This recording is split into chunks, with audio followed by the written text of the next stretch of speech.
Hello friends, welcome to my channel. అందరి ముందు ధాన్యలక్ష్మికి warning ఇచ్చిన స్వప్న. ఇదంతా ఎలా జరిగిందో మనం ఈ వీడియోలో తెలుసుకుందాం. ఇంకా ధాన్యలక్ష్మి అనామికని హాల్లోకి లాక్కొచ్చి, చెప్పు నాకు నా కొడలికి ఏం పని చెప్తావో, నేను ఇల్లు తోడు తను అంట్లు తోముతుంది, ఆ సెక్యూరిటీ గార్డ్ తొట్టమని కూడా తీసేయి, నా భర్త నా కొడుకు ఉన్నాడు కదా అని ధాన్యలక్ష్మి అంటుంది. ఇప్పుడు మిమ్మల్ని పని మనిషి అని ఎవరన్నారు అని అపర్ణ అడుగుతుంది. ఒకరు చెప్పాలా అని ధాన్యలక్ష్మి అంటుంది. అసలు ఏమైందమ్మా, మిమ్మల్ని పని మనిషిని ఎవరన్నారు అని ఇందిరాదేవి అడుగుతుంది. ఒకరు అనాల్సింది ఏముంది, ఈ ఇంటి పెత్తనం అంతా పెద్ద కొడలే కదా అని ధాన్యలక్ష్మి అంటుంది. తరతరాలుగా ఇంటి పెత్తనం పెద్ద కొడుకులు మాత్రమే ఇస్తారు అని ఇందిరాదేవి అంటుంది.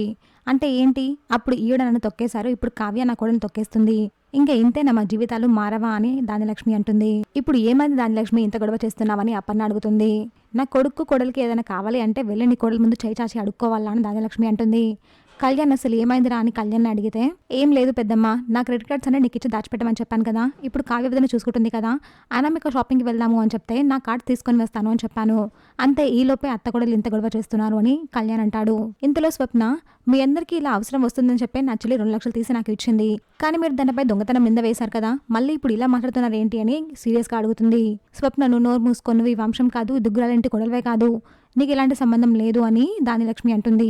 కానీ దుగ్గిరాలింటి కొడలు నా చెల్లి కదా, నా చెల్లి జోలికి వస్తే ఊరుకోను అని స్వప్న వార్నింగ్ ఇస్తుంది.